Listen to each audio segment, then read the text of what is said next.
وشر الأمور محدثاتها وكل محدثة بدعة وكل بدعة ضلالة وكل ضلالة في النار. وقال عز وجل في القرآن المجيد: أعوذ بالله من الشيطان الرجيم، بسم الله الرحمن الرحيم.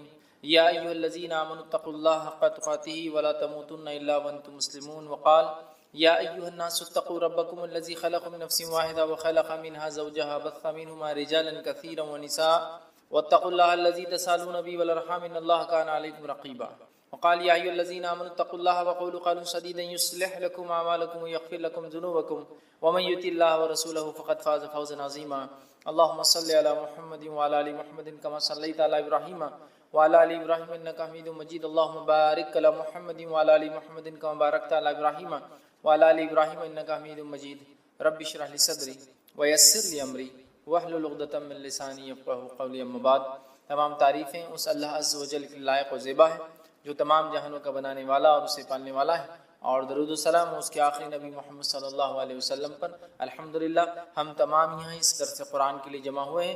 انشاءاللہ العزیز اس مختصر سے وقت میں آج میں آپ تمام کے سامنے ایک بڑے ہی اہم موضوع پر روشنی ڈالنے کی کوشش کروں گا، اور آج کا میرا ٹاپک جو میرا موضوع میرا عنوان ہوگا انشاءاللہ وہ ہے قرآن مجید کے بعض صورتوں کے فضائل.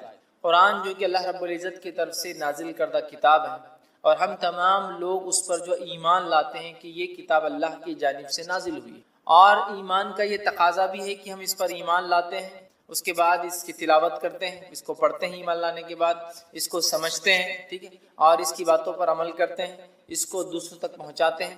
تو بہرحال اس کی کچھ حقوق بھی ہم پر عائد ہوتے ہیں. لیکن قرآن کے تعلق سے یاد رکھیے، بہت ساری بار یہ بات دیکھی گئی ہے کہ لوگ قرآن کے تعلق سے، اس کے فضائل کے تعلق سے بہت ساری باتیں کہتے ہیں، لیکن بہت ساری مرتبہ وہ باتیں قرآن کے فضائل، فوائد، فائدوں، بینیفٹس کے تعلق سے بولتے ہیں جو سنت سے ثابت ہی نہیں ہے. مطلب قرآن کے اگر فضائل، اس کے فائدے اٹھانا ہے، یا تو قرآن بتائے کہ اس کے کیسے فائدے اٹھائے جائیں گے، یا تو سنت نبوی میں، مطلب نبی اکرم صلی اللہ علیہ وسلم حدیث میں بیان کریں کہ قرآن کے یہ فضائل ہیں. لیکن آج ہم دیکھتے ہیں ہمارے پاس قرآن کے تعلق سے اتنی لا علمی ہے، اس پر ایمان لانے کے بعد جو اس کے حقوق ہیں کہ اس کو پڑھا جائے، اس کو سمجھا جائے، اس پہ عمل کیا جائے، اس کو دوسروں تک پہنچایا جائے، یہ تمام چیزوں سے ہماری زندگی اللہ رحم کرے خالی نظر آتی ہے. مطلب ایمان لانے کی جہاں تک بات ہے، بلیف کی جہاں تک بات ہے، تو ہم دعویٰ کرتے ہیں قرآن کو ہم ایمان لائیں، لیکن باقی حقوق ترک کر دیتے ہیں. اسی طرح قرآن کے فضائل بھی ہے، ظاہر سی بات ہے، یہ کتاب بہت سارے فائدے اپنے ساتھ لاتی ہے. اس کی تلاوت کے کئی فائدے ہیں، اتنے سارے کہ جو بتائے گئے وہ بھی ہوتے ہیں، جو نہیں بتائے گئے وہ بھی ہمیں انشاءاللہ ملتے ہیں. کچھ دنیا میں ملیں گے، کچھ آخرت میں ملیں گے. لیکن قرآن کے تعلق سے کچھ فضائل گھڑ دیے گئے ہیں، لوگوں نے بنا دیے، لوگوں نے بتا دیے، عجیب و غریب فضائل مختلف صورتوں کے تعلق سے. اور ایسے بھی کچھ فضائل ہیں جو ثابت ہی نہیں. چلیے کچھ ثابت ہے اور اس کو بڑھا دیا لوگوں نے. مطلب ایک چیز ثابت ہے کہ قرآن کی یہ صورت کی یہ فضائل ہے، اب لوگ بڑا چڑھا کر بتا رہے ہیں، تو یہ تو سمجھ میں آ رہا ہے کہ کچھ تو ہے، لیکن اس میں لوگوں نے اضافہ کر دیا، ایڈ کر دیا. حالت یہ ہے کہ کچھ بھی نہیں ہے جہاں، وہاں بھی اتنے ایڈیشنز کہ عجیب و غریب باتیں کہ یہ صورت کو اتنی بار پڑھ لے تو یہ فائدہ، وہ صورت کو اتنی بار وہ کر لے تو اس کا یہ فائدہ، یہ کام اتنی بار کر لے، یا یہ صورت یہ آیت کو پڑھ لے تو فلاں فائدہ، جو کہ ثابت نہیں ہے. دیکھیے قرآن یقیناً مومنوں کے لیے شفا ہے، جیسے کہ اللہ رب العزت نے خود قرآن میں بیان کیا وَنُنَزِّلُ مِنَ الْقُرْآنِ مَا هُوَ شِفَاءٌ وَرَحْمَةٌ لِّلْمُؤْمِنِينَ، کہ ہم نے قرآن کو نازل کیا جس کے اندر شفا اور رحمت ہے مومنوں کے لیے. تو قرآن نے تو خود واضح کر دیا اس میں شفا بھی ہے اور رحمت بھی. لیکن وہ شفا کیسے حاصل کرے اور رحمت کیسے ملے، یہ میں اور آپ تو نہیں طے کر سکتے نا. یہ تو جس نے نازل کیا، جس کا کلام ہے اللہ، وہ بتائے، یا جس پر نازل ہوا محمد رسول اللہ صلی اللہ علیہ وسلم وہ بتائے. لیکن ہمارے پاس اتنے فضائل مختلف صورتوں کے ہم نے خود ایجاد کر لی. اچھا یہ عجیب و غریب بات ہے، جس کے فضائل ثابت ہے وہ غائب ہے، جس کے ثابت نہیں ہے وہ ایسے دھڑلے سے چالو، اسی کو انتہا نہیں. اب کوئی یہ سوال کر سکتا ہے بھائی قرآن تو ہے نا، قرآنی آیت تو ہے نا، قرآن کی سورے ہے نا، تو کیا ہوا پڑھ لیے تو، کیا ہوا گنتی طے کر لیے تو، کیا ہوا فکس تعداد بنا لیے تو، کیا ہوا ایک دن فکس کر لیے تو. میرے بھائی ایک دوا جب ڈاکٹر لکھتا ہے تو وہی بتاتا ہے کہ اس کا استعمال کیسے کیا جائے. میں دوا ہی تو ہے نا، ہے طریقہ بھی بتا جائے. تو قرآن ہے یقیناً شفا ہے، رحمت ہے، برکت ہے، مغفرت ہے، دنیا اور آخرتی کامیابی ہے. لیکن یہ کامیابی کے لیے، یہ شفا، یہ رحمت، یہ برکت، یہ مغفرت کے لیے مجھے اور آپ کو اس کتاب کو ویسے ہی فالو کرنا پڑے گا جیسے بتایا گیا. خاص طور سے فضائل کے معاملے میں مسلمان بڑے کمزور نظر آتے ہیں. معنی یہ فضائل کے معاملے میں عمل سب سے زیادہ ہوتا ہے. کمزور کس معنی میں کہ گھڑ لیے گئے ہیں, خود ایجاد کر لیے ہیں, سیلف جو ہم نے بنا لیے ہے کہ بھائی یہ فائدہ ہے قرآن کا. فضائل مطلب فائدہ. تو اب یہ تو یا تو قرآن بتائے میرا یہ فائدہ, یہ تو حدیث. تو بہت ساری قرآنی صورتوں کو ہم لوگوں نے خود بنا لیا ہے کہ اس کے یہ فضائل ہیں, اس کے یہ فوائد ہیں, اس کے یہ بینیفٹس ہیں, اس کے یہ ثمرات ہیں. یاد رکھیے کسی بھی چیز کے فضائل کے لیے یہ ضروری ہے کہ وہ ہمارے دین اور شریعت کا حصہ ہو, ہمیں بتائے گئے ہو. قرآن بھی اگر ہے اور اگر کسی مخصوص تعداد میں آپ اس صورتوں کو پڑھتے ہیں تو یہ بھی ضروری ہے کہ وہ ہمیں بتایا گیا ہو کہ ان صورتوں کو ایسی مخصوص تعداد میں پڑھنا چاہیے.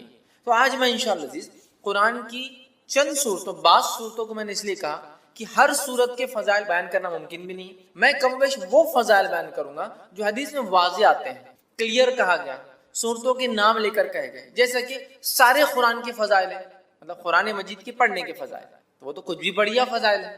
لیکن جہاں ہم بولتے ہیں مخصوص صورتوں کے تعلق سے, تو آج میں آپ کے سامنے قرآن مجید کے بعض صورتوں کے انشاءاللہ فضائل رکھوں گا.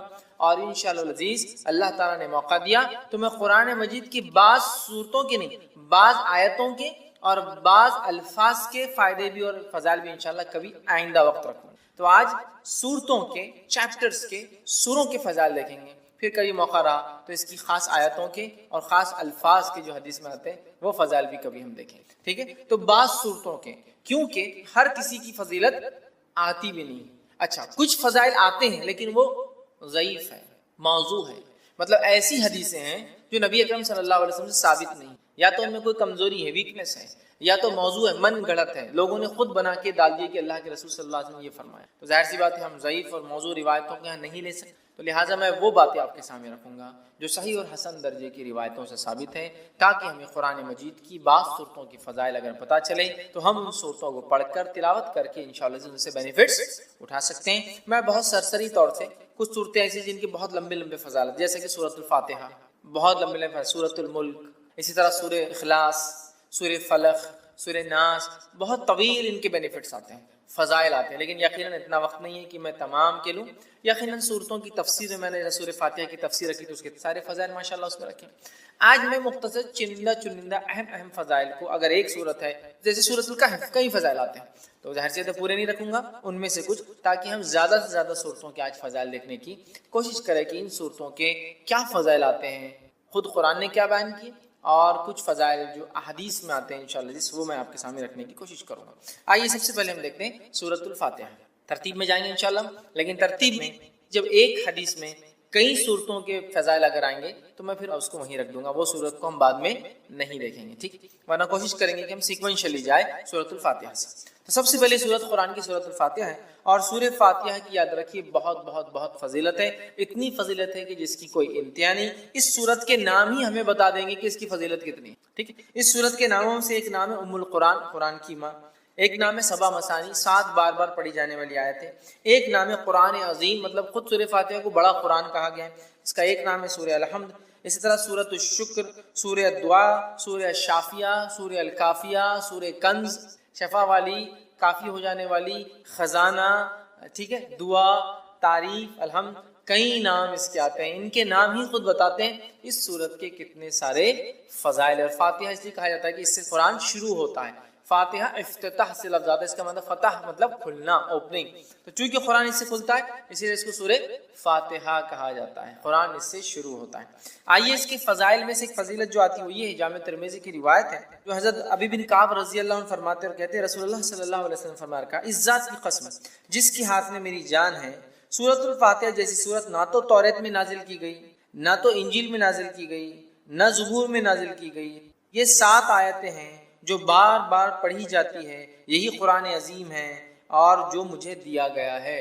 تو یہاں دیکھیے سورۃ الفاتحہ کی فضیلت میں جو آپ بیان کریں, ایک ایسی سورت ہے جو اس سے پہلے نہ توریت میں نازل ہوئی, نہ زبور میں نازل ہوئی, نہ انجیل میں نازل ہوئی. ٹھیک ہے, اور یہی سبا مثانی ہے, مطلب قرآن نے کہا نا وَلَقَدْ آتَيْنَاكَ سَبْعًا مِّنَ الْمَثَانِي وَالْقُرْآنِ الْعَظِيمِ, اے نبی ہم نے آپ کو 7 بار بار پڑھی جانے والی آیتیں, سَبْعًا مِّنَ الْمَثَانِي وَالْقُرْآنِ الْعَظِيمِ, اور ایک بڑا قرآن دیا.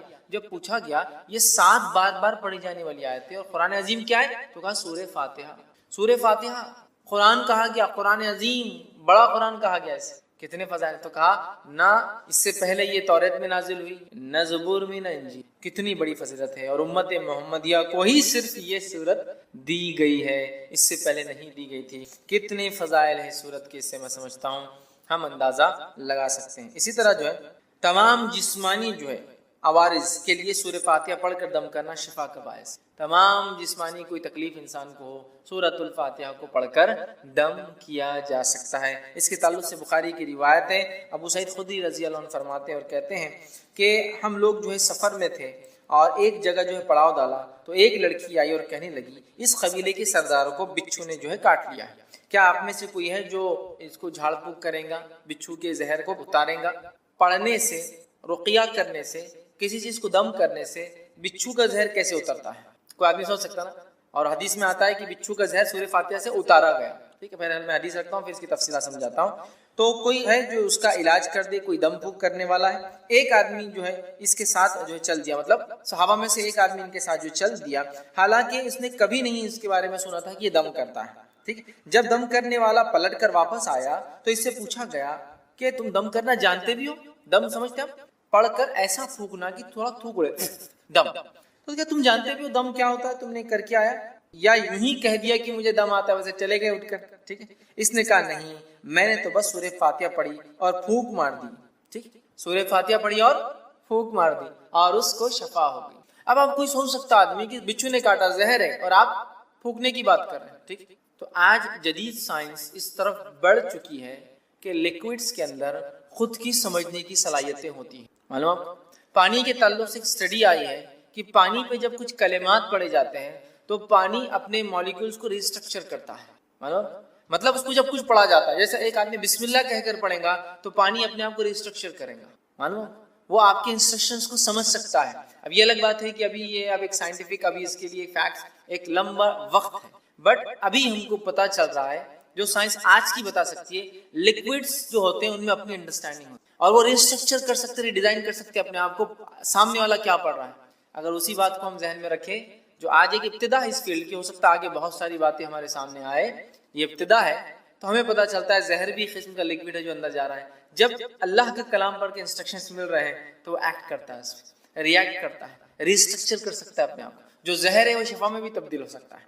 واللہ عالم، یہ تو ابھی ابتدا ہے، آگے آگے دیکھیے جو ہے سائنس دنیا کیا کیا ثابت کرتی ہے جو اسلام نے پہلے ہی بتا دیا ہے نا۔ آج بہت ساری تھراپی جس میں صرف پھونکا جاتا ہے اور سہلایا جاتا ہے، دیکھا آپ نے؟ مساج خالی پھونکتے ہیں اور ایسا ایسا ہی ہوتا ہے، ملتے ہیں، صرف مساج نہیں، صرف یوں ملیں گے، سر پہ ہاتھ پھیریں گے، باڈی پہ ہاتھ پھیریں گے اور بولتے ہیں اس سے علاج ہے، مطلب جرمنی میں ایک سائنٹسٹ ہے، وہ پاگلوں کا یا لوگوں کا علاج کرتا ہے جن کو مرگی وغیرہ کی بیماری، ایپیلیپسی وغیرہ ہوتی ہے، اور وہ ان کو، حالانکہ نان مسلم ہے، کرسچن ہے، تجوید کے ساتھ قرآن پڑھاتا ہے اور اس کی تجزیے کے مطابق، اس کے ایکسپیریمنٹس کے مطابق وہ کہتا ہے اللہ لفظ کو جو تجوید کے ساتھ پراپرلی برابر ادا کیا جائے ایسا آدمی پاگل نہیں ہوتا ہے، وہ مسلمان نہیں ہے، لیکن اس کی تھراپی کہتی ہے کہ یہ لفظ کو صحیح بولنے سے مینٹلی آدمی اچھا رہتا ہے، سبحان اللہ، ٹھیک ہے۔ تو بہرحال تو زہر کا اتارا ہے، اس لیے میں نے کہا کہ جسمانی بیماریوں کا اس کے اندر علاج ہے۔ اسی طرح سورۃ الفاتحہ کی فضیلت یہ، جادو، جن، مرگی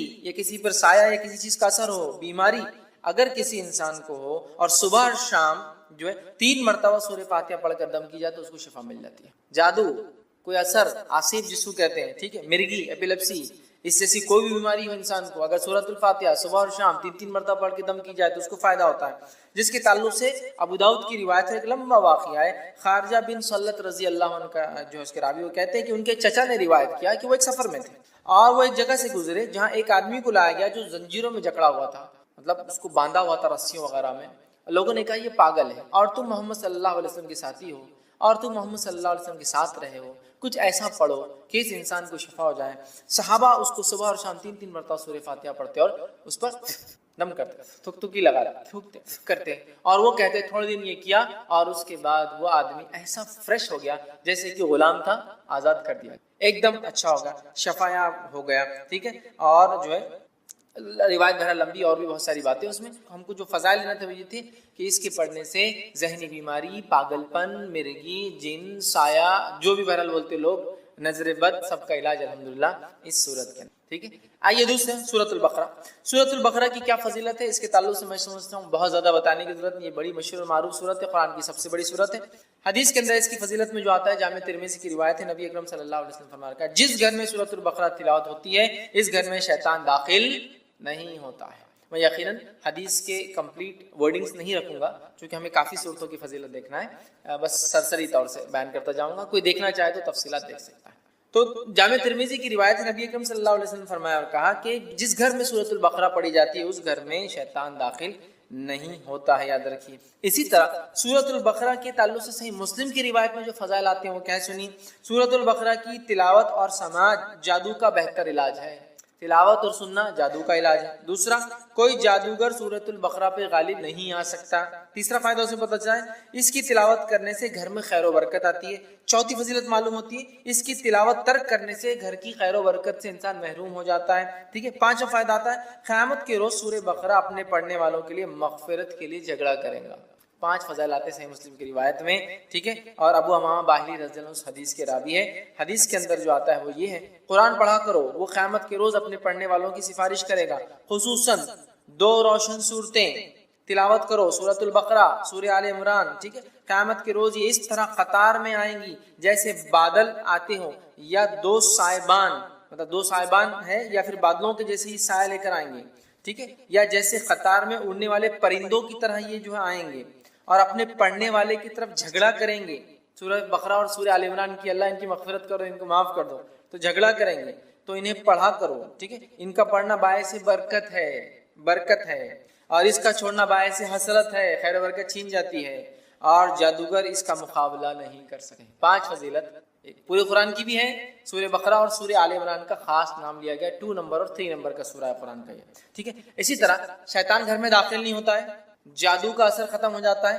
اب اگر جادو ہو گیا ہے یا شیطان اندر آ گیا تو بھاگ بھی جاتا ہے اس کے پڑھنے سے. مطلب ایک تو اندر نہیں آنے دینا، ایک تو جادو ہوگا تو علاج کرنا، اور ایک آگے تو ہکالنا. تینوں کام ہو سکتے ہیں سورہ بقرہ سے. سنیے حدیث کے اندر روایت ہے، حاکم کی روایت ہے، نبی اکرم صلی اللہ علیہ وسلم نے فرمایا اور کہا ہر چیز کی ایک چوٹی ہوتی ہے. قرآن مجید کی چوٹی اور فضیلت اور عظمت کے اعتبار سے سورۃ البقرہ اس کی چوٹی ہے، یاد رکھیں، پیک ہے اس کی، پینیکل ہے اس کا. ٹھیک ہے. جس گھر میں سورہ بقرہ پڑھی جاتی ہے شیطان سنتے ہی اس گھر سے بھاگ جاتا ہے. جس گھر میں سورۃ البقرہ پڑھی جاتی ہے شیطان سنتے ہی بھاگ جاتا ہے. ایول، برائی جتنی بھی ہے شیطان لاتا ہے نا، گھر سے بھاگ جاتی ہے. ٹھیک ہے. آئیے تیسرا سورہ، سورہ آل عمران.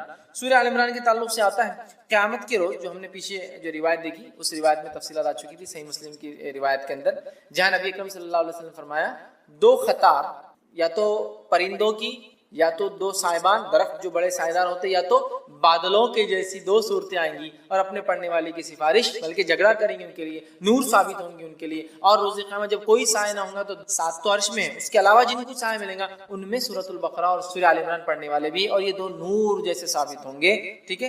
تو سورہ آل عمران بھی اس میں شامل تھا. یہ نور جیسی ثابت ہوں، سایہ دار درخت جیسی ثابت ہوں. یہ اس کے بڑے فضائل یاد رکھیں سورۃ آل عمران کے، اور یہ لڑیں گی، یاد رکھیں لڑیں گی. آئیے حدیث کے الفاظ سن لیجیے. نبی اکرم صلی اللہ علیہ وسلم کو، یہ مسلم کی روایت ہے، کو فرماتے ہوئے سنا ہے کہ قیامت کے روز قرآن مجید لایا جائیں گا، اور جو لوگ قرآن پر عمل کرتے تھے وہ بھی لائے جائیں گے. سورہ بقرہ اور سورہ آل عمران آگے ہوں گے. اس کے بعد نبی اکرم صلی اللہ علیہ وسلم نے ان دونوں صورتوں کی 3 مثالیں دی جنہیں میں آج تک نہیں بھولا. راوی کہتے ہیں اور وہ فرماتے ہیں وہ دونوں صورتیں بادل کے 2 ٹکڑوں کی طرح ہوں گی، مطلب سایہ دیں گی. 2 کالے رنگ کی جو ہے چھتریاں ہوں گی جن میں روشنی چمک رہی گی، بادل جیسی ہوں گی. 2 چھتریاں ہوں گی ان میں روشنی بھی چمک رہی ہوں گی. ٹھیک ہے. اور 2 قطاریں پرندوں کی ہوں گی اور وہ اپنے صاحب کی طرف جو ہے جھگڑیں گی. 2 قطاریں پرندوں کی طرح ہوں گی اور وہ اس کو پڑھنے والوں کے لیے جھگڑا کریں گے. اللہ. تو یہ 2 صورتیں بڑی اہم ہیں، سورہ بقرہ اور سورہ آل عمران. سورہ فاتحہ کی فضیلت ماشاءاللہ ہم دیکھ چکے ہیں. چوتھی جو ہم دیکھیں گے سورت وہ سورہ ہود. اب بیچ بیچ میں بہت ساری صورتیں ہم چھوڑ رہ چکے ہیں، ان کے بہت ساروں کی فضائل ثابت نہیں ہوتے ہیں. ٹھیک ہے. اس لیے ہم چھوڑتے چلیں گے، اس لیے بعض میں نے کہا جو بہت اہم ہے، اور بہت ساروں کے تعلق سے میں نے جیسا کہا کہ بہت ساری ضعیف روایتیں آتی ہیں تو میں وہ نہیں رکھوں گا آپ کے ساتھ. ٹھیک ہے. سورہ ہود کو ہم دیکھتے ہیں. سورہ ہود کی یاد رکھی بڑی فضیلت ہے، اور سورہ ہود کے تعلق سے جامع ترمذی کی روایت ہے. جو باتیں ہمیں پتہ چلتی وہ یہ ہے کہ سورۃ الہود سورہ نمبر 11، سورہ واقعہ سورہ نمبر 56 56، سورہ مرسلات سورہ نمبر 77 77، سورہ نبا سورہ نمبر 78 78، سورہ تکویر سورہ نمبر 81 81 جو ہے، ان صورتوں کی ایک ہی حدیث میں ایک ساتھ فضائل آتے ہیں. 5 صورتوں کی کیا فضائل ہے؟ عبداللہ ابن عباس رضی اللہ عنہ اس کے راوی کہتے ہیں ابوبکر صدیق رضی اللہ عنہ نے عرض کیا یا رسول اللہ صلی اللہ علیہ وسلم آپ بوڑھے ہو گئے ہیں، مطلب نبی اکرم صلی اللہ علیہ وسلم کے سر میں کچھ بال سفید نظر آنے لگے تھے، حالانکہ انس بن مالک رضی اللہ عنہ کہتے ہیں آپ کے بہت کم بال سفید تھے اور آپ تیل لگانے سے چھپ جایا کرتے تھے۔ تو اللہ کے رسول صلی اللہ علیہ وسلم سے ابوبکر صدیق نے پوچھا رضی اللہ عنہ کیا بات ہے، بہت سارے بال آپ کے سفید نظر آئے؟ تب اللہ کے رسول صلی اللہ علیہ وسلم فرمایا مجھے سورہ ہود، سورہ واقعہ، سورہ مرسلات، سورہ نبا، سورہ تکویر نے بوڑھا کر دیا ہے۔ مطلب یہ صورتیں قیامت کا منظر پیش کر، یہ صورتوں نے قوموں کے واقعات پیش، یہ صورتوں نے قوموں کے ایمان نہ لانے پر کیسے عذابات آئے۔ سورہ ہود پڑھیا، کتنی قوموں کے واقعات، نوح علیہ السلام کا واقعہ، صالح علیہ السلام کا واقعہ، شعیب علیہ السلام کا واقعہ، ہود علیہ السلام کا واقعہ، ہے نا، کتنے واقعات۔ تو ان واقعات نے، ان قصوں نے، ان باتوں نے، جو واقعات یہاں ہوئے ہیں، جو قوموں کے ساتھ سلوک ہوا ہے، میری قوم بھی ایمان نہیں لا رہی، ان کے ساتھ بھی یہ ہو سکتا ہے نا، میرے بعد کے لوگ، تو اللہ کے رسول صلی اللہ علیہ وسلم یہ صورتیں نازل ہوئی تو آپ غور کر کے، فکر کر کے، سوچنے کی بنیاد پر آپ کے بال جو ہے سفید ہونے لگے۔ لیکن اس سے ایک بات جو پتہ چلی وہ یہ ہے، یہ وہ صورتیں ہیں جن کے پڑھنے سے آخرت کی فکر پیدا ہوتی ہے، اس کی فضیلت ہے۔ آخرت کی فکر اور ایکسٹرا آرڈنری فکر کرنے سے آدمی بوڑھا ہونا شروع ہو جاتا ہے۔ بولتے ہیں لوگ ارے وقت سے پہلے بال سفید ہو، کیا فکر ہے تم کو؟ بولتے ہیں آخرت، اور آخرت بڑی اہم چیز ہے، یاد رکھیں۔ تو 5 صورتیں اس میں آ گئی۔ اسی طرح جو ہے سورہ بنی اسرائیل دیکھیں گے ہم، سورہ نمبر 17۔ سورہ بنی اسرائیل کے تعلق سے یاد رکھیے یہ بڑی اہم صورت ہے، اور نبی اکرم صلی اللہ علیہ وسلم کے تعلق سے جامع ترمذی کی روایت ہے، یوں آتا ہے، عائشہ رضی اللہ عنہا فرماتی اور کہتی ہیں نبی اکرم صلی اللہ علیہ وسلم اس وقت تک نہیں سوتے تھے جب تک سورہ بنی اسرائیل اور سورہ الزمر، سورہ زمر، سورہ بنی اسرائیل سورہ نمبر 17، سورہ الزمر سورہ نمبر 39، سورہ الزمر کی تلاوت نہیں کر لیتے تھے۔ نبی اکرم صلی اللہ علیہ وسلم نہیں سوتے جب تک کہ 2 صورتوں کی تلاوت نہ کرتے، سورہ بنی اسرائیل، ٹھیک ہے، یا سورہ اسراء سورہ نمبر 17، اور دوسرا آپ فرماتی ہو کہتے سورہ الزمر، سورہ زمر سورہ نمبر 39 نمبر کا یاد رکھیں۔ یہ 2 کی جب تک تلاوت نہ کرتے جب تک آپ سوتے نہیں تھے، یاد رکھیں، ٹھیک ہے۔ اس سے پتہ چلا نبی اکرم صلی اللہ علیہ وسلم جس سورت کی تلاوت کر کے سو رہے ہیں یقیناً وہ سورت بڑی اہمیت کی، بڑی اہمیت کی حامل ہے، ٹھیک ہے۔ تو یہ 2 صورتوں کے تعلق سے آتا ہے کہ آپ سونے سے پہلے اس کو تلاوت کیا کریں۔ آئیے آگے بڑھتے ہیں، سورہ نمبر 18 سورہ کہف دیکھتے ہیں۔ سورہ کہف بڑی مشہور اور معروف سورت ہے، صرف اگر اتنا کہہ دوں کہ نبی اکرم صلی اللہ علیہ وسلم نے تاکید کی کہ جمعہ کو پڑھا کرو ایوری فرائیڈے، تو میں سمجھتا ہوں اتنا ہی ہمارے لیے کافی، بٹ اس کے کئی فضائل آتے ہیں الحمدللہ۔ سورہ نمبر 18 سورہ کہف کی جو فضیلت آتی ہے وہ یہ ہے، جو شخص اس کی ابتدائی 10 آیتوں کو حفظ کر لیں گا اور تلاوت کریں گا دجال کے فتنے سے محفوظ رہیں گا، دجال کے فتنے سے محفوظ رہیں گا۔ اور سورۃ الکہف کی ابتدا میں نوجوانوں کا واقعہ آتا ہے جو اپنے وقت کے بادشاہ کے فتنے سے محفوظ رہے، جس نے اپنے آپ کو معبود، رب، گاڈ ڈکلیئر کرے۔ پورا واقعہ نا اصحاب کہف، the people of the cave، غار والے لوگ ہیں نا، پورا واقعہ اسی سے لفظ سورت کا نام بھی کہف آتا ہے۔ سورہ نمبر 18 جو اس کی 10 آیتوں کا حفظ کر لیں گا اور اس کی تلاوت کریں گا فتنہ دجال سے بچ جائیں گا۔ اور آپ کو پتا ہے فتنہ دجال کیا ہے؟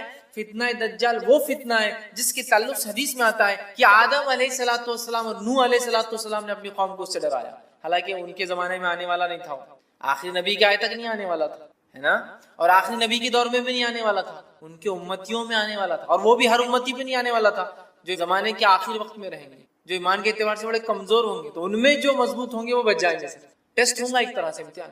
تو فتنہ دجال کا فتنہ وہ فتنہ ہے کہ آدم علیہ السلام، نوح علیہ السلام نے، اور حدیث میں آتا ہر نبی نے اپنی قوم کو اس سے ڈرایا ہے۔ اور جب اللہ کے رسول صلی اللہ علیہ وسلم نے علامت قیامت بیان کی نا، حدیث میں آتا، راوی کہتے ہیں فجر کی نماز کے بعد نبی اکرم صلی اللہ علیہ وسلم نے کہا کہ میں تم سے نہ کہتا تھا دجال کے بارے میں، تمیمہ داری جو کرسچن تھے، عیسائی تھے، وہ آج میرے پاس پہنچے 1 مہینے کے سفر کے بعد، اور انہوں نے مجھ سے ایک واقعہ بیان کیا، چونکہ وہ ایمان بھی لائے ہیں اس چیز کو دیکھنے کے بعد، اسلام قبول کر لیا ہے، اور انہوں نے دجال سے ملاقات کی ہے، میں نہ کہتا تھا تم سے۔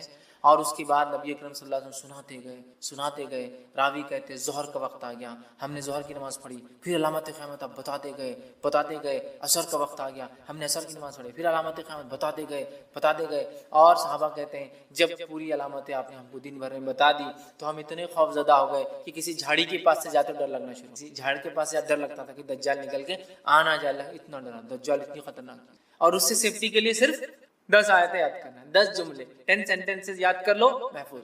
اب آپ بولیں گے 10 جملوں سے کیسا محفوظ ہو سکتا ہے انسان؟ ہو سکتا 10 جملے 10 جملے کے معنی اور مفاہیم. ابھی تو میں کہہ رہا ہوں قیامت تک قرآن اپنے عجیب و غریب معجزے دکھاتا رہے گا. قرآن دیکھیے ہر نبی کو اللہ نے قوم کے پاس بھیجا، قوم ایمان بغیر معجزے کے نہیں لائی، میراکل کے. تو اللہ تعالیٰ نے اب چونکہ نبی نہیں بھیجیں گا تو ایک ایسا معجزہ میراکل قرآن بھیج دیا جو ہر دور میں اپنے آپ کو معجزہ ثابت کر کے رہے گا، ہر ایج میں ثابت کرے گا. نبی اکرم صلی اللہ علیہ وسلم کے زمانے میں عربی اور لغت کا ایج تھا، شاعری کا ایج تھا، قرآن نے ثابت کیا. اس کے بعد کے زمانوں میں فلسفوں کو لوگوں نے آگے کیا، قرآن نے ثابت کیا. آج سائنس اور ٹیکنالوجی قرآن ثابت کرتا ہے، کل کوئی اور دور ہوگا قرآن وہاں بھی اپنے آپ کو. تو اس کی 10 آیتیں سورۃ الکہف کی، صحیح مسلم کی روایت ہے. ابو درداء رضی اللہ عنہ فرماتے ہوئے کہتے ہیں رسول اکرم صلی اللہ علیہ وسلم فرمایا جس نے سورہ کہف کی پہلی 10 آیتیں یاد کر لی وہ فتنہ دجال سے محفوظ کر لیا گیا. یاد کرو، سمجھو اس کو، اس کے معنی مفہوم پہ غور کرو، فتنہ دجال سے انشاءاللہ ہم بچ جائیں گے. ٹھیک ہے. اسی طرح جو ہے سورہ کہف کی آخری 10 آیت تلاوت کرنے والا فتنہ دجال سے محفوظ رہے گا. پہلی 10 آیتیں یاد کرنے والا، آخری 10 آیتیں تلاوت کرنے والا محفوظ رہے گا. یاد بھی کر لے، یاد کرنا ہے تو مسئلہ نہیں. اور کچھ علماء لکھتے ہیں ہو سکتا ہے دونوں سے فائدہ، واللہ عالم. چونکہ طبرانی کی روایت میں الفاظ اس طرح سے، ابو سعید خدری رضی اللہ عنہ راوی کہتے ہیں رسول اللہ صلی اللہ علیہ وسلم فرمایا جس نے سورۃ الکہف کو اس طرح پڑھی جس طرح نازل ہوئی تو وہ اس کے لیے قیامت کے روز نور ہوں گی. مکہ سے لے کر جس جگہ وہ رہتا وہاں تک کے لیے نور، انڈیا سے وہاں پڑھے تو وہاں تک اتنا بڑا نور رہے گا، جس جگہ سے مکہ تک اتنا بڑا نور اس کے لیے ثابت ہوگا. اور جس نے سورہ کہف کی آخری 10 آیتیں پڑھی فتنہ دجال سے اس سے کوئی نقصان نہیں پہنچے گا. تو 10 آیتیں یاد کر لی تو بھی بچ گیا، آخری 10 آیتیں پڑھ لی تو بھی بچ گیا. ٹھیک ہے. اور میں بھی ہو سکتا دونوں بھی اس کا معنی ہو کہ پہلی بھی پڑھ لے 10 بعد کی بھی پڑھ لے، انشاءاللہ انسان محفوظ. اسی طرح جمعہ کی روز سورہ کہف کی تلاوت کرنے والے کے لیے 2 جمعوں کے درمیان ایک روشن نور ہوتا ہے. 2 جمعے کے درمیان روشن نور ہوتا ہے. یہ حاکم اور بیہقی کی روایت ہے. اسی طرح جو ہے سورہ کہف کے بعد سورہ فتح، سورہ فتح یہ قرآن کی 48 نمبر کی سورت ہے، 48. ٹھیک ہے. سورہ فتح کے تعلق سے جو ہے آپ صلی اللہ علیہ وسلم فرمایا اور کہا کہ دنیا و ما فیہا کی ہر نعمت سے زیادہ یہ سورت مجھے محبوب، دنیا اور اس میں جو کچھ ہے اس سے زیادہ مجھے یہ سورت محبوب ہے، پسندیدہ ہے، میں اس کو چاہتا ہوں. کیوں؟ بخاری کی روایت ہے، ہم جانتے ہیں سورہ فتح نازل ہوئی تھی، اس کی ابتدا جب حدیبیہ 6 ہجری کا واقعہ ہے، عمرے کے لیے صحابہ اور اللہ کے رسول صلی اللہ علیہ وسلم گئے، مشرکین نے آنے نہیں دیا. ایک ٹریٹی سائن ہوئی، ایک پیکٹ سائن ہوا، صلح سائن ہوئی، دستخط ہوئی جس کو صلح حدیبیہ کہتے ہیں. اور صحابہ پریشان تھے، دل میں تھوڑے سے ملال کر رہے تھے کہ ہم جنگ لڑتے ان سے، ہم کو آنے نہیں دیتے. اللہ کے رسول صلی اللہ علیہ وسلم لیکن امن کو پسند کیا جنگ کے مقابلے میں. تو اللہ رب العزت نے جب یہ ہو گیا تو اللہ نے فرمایا انا فتحنا لک فتحا، اے نبی ہم نے آپ کو کامیابی دی کھلی کا. صحابہ وہ خوش ہو گئے کہ ہم کو تو دنیا بھی لگ رہا تھا، ہم تو معاہدہ کر کے پیچھے رہ گئے، قرآن کہہ رہا ہے فتح مبین ہے. تو آپ سے فرما رہے اس سے زیادہ مجھے کوئی صورت پسند نہیں. اس کے تعلق سے ایک طویل لمبا واقعہ ہے. عمر ابن خطاب رضی اللہ عنہ نے اللہ کے رسول صلی اللہ علیہ وسلم ایک مسئلہ پوچھا، بخاری کی روایت. یہ مسئلہ کب پوچھا؟ جب آپ نبی اکرم صلی اللہ علیہ وسلم تھوڑی سی پہلے بحث کر چکے تھے. واقعہ معلوم ہے نا؟ حضرت عمر رضی اللہ عنہ آئے، اللہ کے رسول صلی اللہ علیہ وسلم نے کہا کہ اللہ کے رسول صلی اللہ علیہ وسلم کے ہم حق پر نہیں ہیں. آپ نے کہا تو ہم لڑتے کیوں نہیں، کیوں صلح ہو رہی ہے؟ آپ نے خاموش. پھر گئے ابوبکر صدیق رضی اللہ عنہ کے پاس، کہا مسئلہ کیا ہے، ہم حق پر نہیں ہیں تو کہا ہے، پھر لڑتے کیوں نہیں؟ ابوبکر صدیق خاموش رہے، کہ اللہ کے رسول خاموشی اختیار کی نا، مل گیا نا جواب. اب شاید اس کے بعد یہ سوال کریں، روایت میں تفصیلات نہیں آتی، میں سمجھ رہا ہوں اس کی ترتیب. حضرت عمر نے مسئلے کا سوال پوچھا، آپ نے جواب دیا، پھر پوچھا، آپ نے جواب دیا، پھر پوچھا، 3 بار پوچھا، آپ خاموش. اب حضرت عمر رضی اللہ عنہ آگے نکل گئے قافلے میں اور دل میں سوچ رہے کیوں میں نے 3 بار سوال کر. اگر اللہ کے رسول صلی اللہ علیہ وسلم ناراض ہو گئے تو اللہ کو قرآن کی آیت ہی اتار دے گا. اب میرے کچھ نہ کچھ مصیبت آتی، مطلب کہیں میرا تذکرہ نہ آ جائے، قرآن اتر جائیں گا اور میرا کنڈیمنیشن یا میرے بارے میں کچھ نہ کچھ آ جائے گا اور یہ ٹھیک نہیں ہو. بہت پریشان ہو گئے، بہت دل میں پریشان ہونے لگے اور آگے چلے گئے. 3 بار پوچھنا، 1 بار پوچھا ٹھیک تھا نا، کیوں میں نے سیکنڈ اور تھرڈ ٹائم پوچھ لیا؟ اننیسیسری تھا، نہیں بولنا چاہیے تھا، نہیں پوچھنا چاہیے تھا. آپ سب پتہ نہیں کیا کیفیت میں تھے، کیا حالت تھی. اب میرے پہ خواب ہوتا جاتا ہے. اب اتنی دیر میں اللہ کے رسول صلی اللہ علیہ وسلم نے کہا عمر کا ہے. ابھی تو آگے چلے گئے. ایک صحابی کا دیکھو جا کے عمر، وہ آگے گئے اور چلائے عمر تمہیں اللہ کے رسول صلی اللہ علیہ وسلم بلا رہے. حضرت عمر گھبرا گئے، کہا اب کچھ تو بھی ہو گیا، کوئی آیت اتر گئی میرے خلاف، چونکہ میں نے اننیسری ڈسٹرب کر. نبی نے ایک بار جواب نہیں دیا، خاموش رہ جانا تھا، دوسری بار پھر خاموش رہ جانا تھا، 3 بار کر. وہ گئے، تب نبی اکرم صلی اللہ علیہ وسلم نے پوچھا، جب کہ وہ ڈرتے ہوئے جا رہے تھے کہ میرے بارے میں کچھ نہ اتر گیا ہو. آپ نے فرمایا میرے لیے کہ قرآن تو نہیں نازل ہو گیا؟ تو آپ نے فرمایا آج رات مجھ پر ایک سورت نازل کی گئی ہے جو مجھے ہر اس چیز سے محبوب ہے جس پر سورج طلوع ہوتا ہے، مطلب سورج جس پر نکلتا ہے. اِنَّا فَتَحْنَا لَكَ فَتْحًا مُبِينًا، اسے بخاری نے روایت کیا، مطلب سورہ فتح نازل ہوئی تھی. ہاں یہ سورت مجھے سب سے زیادہ محبوب ہے، چونکہ ظاہری اعتبار سے ناکامی نظر آ رہی تھی لیکن اللہ ہی جانتا تھا یہ بڑی کامیابی تھی. کیسا؟ صلح حدیبیہ کے بعد اسلام جو ہے پورے عالم میں پھیلنا شروع ہو گیا، اور آنے والے 3 سے 4 سالوں میں کئی ممالک مسلمان ہوں گے، اسلام ہو گیا، کیونکہ اب امن سائن ہو گیا، اب خطوط جانے لگے اور مبلغین جانے لگے، اور بہت سارے لوگ سمجھ گئے کہ قریش نے معاہدہ کرا مطلب جھک گئے ہے نا۔ قریش کہتے ہیں سب سے بڑی مچھلی کو سمندر کی، جس کو کسی دوسرے پانی کے جانور سے خطرہ نہیں ہوتا، اور یہ جب چاہے کسی کو بھی نگل سکتی، سو کہتے قریش۔ جب سب سے بڑی مچھلی نے معاہدہ کر لیا تو باقی کا کیا سمندر میں، سمجھتے نا۔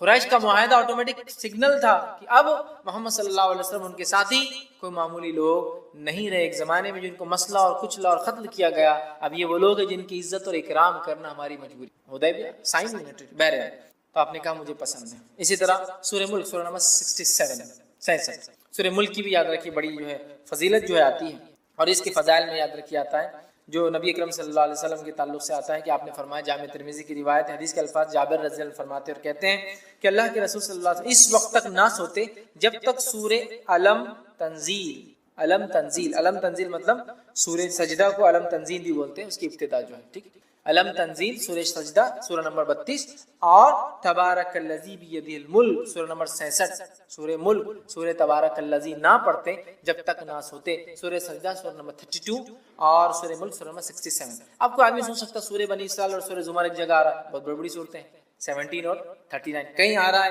سورہ ملک اور سورہ سجدہ 32 اور 67۔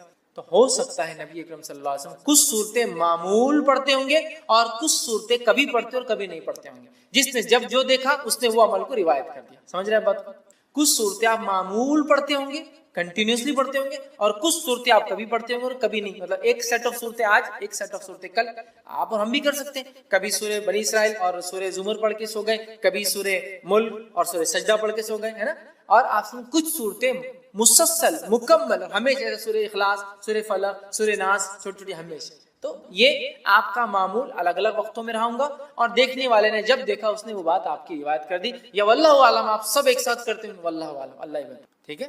تو بہرحال اس میں آتا ہے کہ آپ 2 صورتیں مطلب الف لام میم تنزیل، ٹھیک ہے، مطلب یہ سورہ سجدہ اور اس کے بعد تبارک الذی بیدہ الملک سورہ نمبر 67 پڑھتے ہیں۔ سورہ ملک کو آپ صلی اللہ علیہ وسلم فرماتے اور کہتے ہیں، حاکم کی روایت ہے، عبداللہ ابن مسعود رضی اللہ عنہ کے راوی کہتے ہیں سورہ ملک تبارک الذی بیدہ الملک عذاب قبر سے رکاوٹ ہے، آپ سے روز پڑھتے اور یہ عذاب قبر سے رکاوٹ ہے، آڑ ہے، ڈیفنس ہے میرا اور آپ کا، یاد رکھیں۔ اسی طرح جو ہے سورہ ملک قیامت کے روز اپنے پڑھنے والوں کے لیے سفارش کریں گی، یہ ابن ماجہ کی روایت ہے، سورہ ملک سفارش کریں گی، یاد رکھیے، حتیٰ کہ وہ جھگڑا کریں گی اور اس پڑھنے والے کو بخشا کر لے جائیں گے، خبر میں بھی بینیفٹ، آخرت میں بینیفٹ، سورہ ملک تبارک الذی بیدہ الملک، ٹھیک، وہو علی کل شیء، یہ آپ پڑھیں گے، اس کی فائدے۔ اسی طرح سورہ ملک پڑھنے والے کی مغفرت کے لیے قیامت کے روز اللہ تعالیٰ سے یہ سورہ جھگڑا کریں گی اور جنت میں لے جائیں گی، عذاب قبر سے محفوظ رکھیں گی، آخرت میں اللہ تعالیٰ سے جو مجادلہ کریں گی، جھگڑا کریں گی، اور جنت میں بھی لے جائیں گی اپنے پڑھنے والے کو، ٹھیک، یہ جو ہے طبرانی کی روایت میں کہ جنت میں لے جائیں گی، ٹھیک ہے۔ بہت ہی جو ہے اہم صورت ہے، اس کے تعلق سے ایک بات جو آتی ہے، ابن کثیر رحمہ اللہ نے اپنی تفسیر میں سورہ ملک کی اس کو روایت کیا، وہ روایت اس طرح سے، سورہ ملک خود پڑھنی چاہیے اپنے بیوی بچوں کو، حتیٰ کہ اپنے پڑوسیوں کو بھی اس کی پڑھنے کی تلقین کرنا چاہیے، اور صحابہ ایسا کرتے تھے، خود پڑھتے تھے، اپنے بیوی بچوں کو بولتے تھے، اور اڑوس پڑوس میں بولتے تھے سورہ ملک پڑھا کرو بھائی، سورہ ملک پڑھا کرو، سمجھ رہے ہیں؟ ہمیں بھی کرنا چاہیے۔ اسی طرح آگے بڑھتے ہیں، سورہ نمبر 76 سورہ جو ہے دہر یا سورہ انسان 76 سورہ دہر، اس کی انشاءاللہ دیکھتے فضائل۔ روایت صحیح مسلم کی ہے، رسول اکرم صلی اللہ علیہ وسلم جمعہ کے روز فجر کی نماز میں سورہ سجدہ اور سورہ دہر کی تلاوت کرتے ہیں، سورہ دہر سورہ نمبر 76 اور سورہ سجدہ سورہ نمبر 32 کی آپ صلی اللہ علیہ وسلم فجر کی نماز میں تلاوت کرتے تھے، ٹھیک ہے، اور جمعہ کے روز، جمعہ کے دن جب آپ فجر پڑھاتے تو ان 2 صورتوں کی اس میں جو ہے آپ صلی اللہ علیہ وسلم تلاوت کیا کرتے تھے۔ اسی طرح سے مسلم کی ہی روایت میں الفاظ اس طرح سے آتے ہیں، عبداللہ ابن عباس رضی اللہ عنہ اس کے راوی فرماتے ہیں رسول اللہ صلی اللہ علیہ وسلم جمعہ کے روز نماز فجر کی پہلی رکعت میں سورہ سجدہ، دوسری رکعت میں سورہ دہر کی تلاوت فرماتے، اور اسی طرح جمعہ کی نماز میں سورہ جمعہ اور سورہ منافقون کی تلاوت کرتے۔ جمعہ کی فجر میں یہ 2 اور جمعہ کی نماز میں، مطلب جمعہ کی جو نماز ہوتی ہے اس میں خاص نماز میں آپ سورہ جمعہ سورہ نمبر 62 62 اور سورہ منافقون سورہ نمبر 63 63 آپ پڑھا کرتے ہیں۔ تو ظاہر سی بات ہے اللہ کے رسول صلی اللہ علیہ وسلم کی سلیکشن بہت امپورٹنٹ، کچھ نہ کچھ مقصد ہے اس کے پیچھے، ٹھیک، تو یہ اس کی فضیلت ثابت کر۔ اسی طرح نبی اکرم صلی اللہ علیہ وسلم کے تعلق سے آتا ہے کہ آپ جو ہے مسبحات پڑھے بغیر نہیں سوتے۔ مسبحات کس کو کہتے ہیں؟ مسبحات یہ 7 قرآن کی صورتیں ہیں جن کی ابتدا اللہ کی حمد و ثنا یا تسبیح سے شروع ہوتی ہے. جیسے فار ایگزامپل مثال کے طور پہ سورہ نمبر 17 سورہ بنی اسرائیل، سبحان الذی اسری بعبدہ، سبحان مسبحات، وہ صورتیں جن کی فرسٹ آیت میں اللہ کی حمد و ثنا اور تسبیح ہے.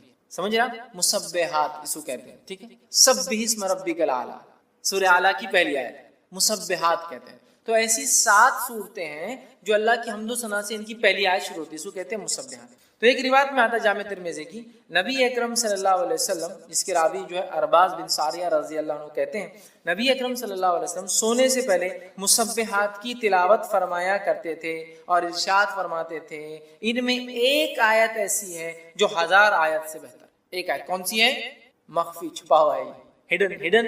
یہ قرآن کے چھپے ہوئے خزانوں میں سے خزانہ ہے. جیسا حروف مقطعات ہے نا، چھپے ہوئے خزانے قرآن کی، چھپی ہوئی چیز ہے، ویسا ہے. ایک ہے کوئی جو 1000 کے برابر ہے. مسبحات میں کون کون سے آتا ہے؟ وہ صورتیں جن کی ابتدا اللہ کی حمد و ثنا سے شروع ہوتی ہے، ایسی 7 ہیں. اور اللہ کی حمد و ثنا پہ ختم ہونے والی صورتیں بھی 7 ہیں، اسٹارٹنگ والی 7 ہیں اور اینڈنگ والی بھی 7 ہے. اسی طرح اللہ کی حمد و ثنا کرنے والی سوروں کی شروعات 7 ہے.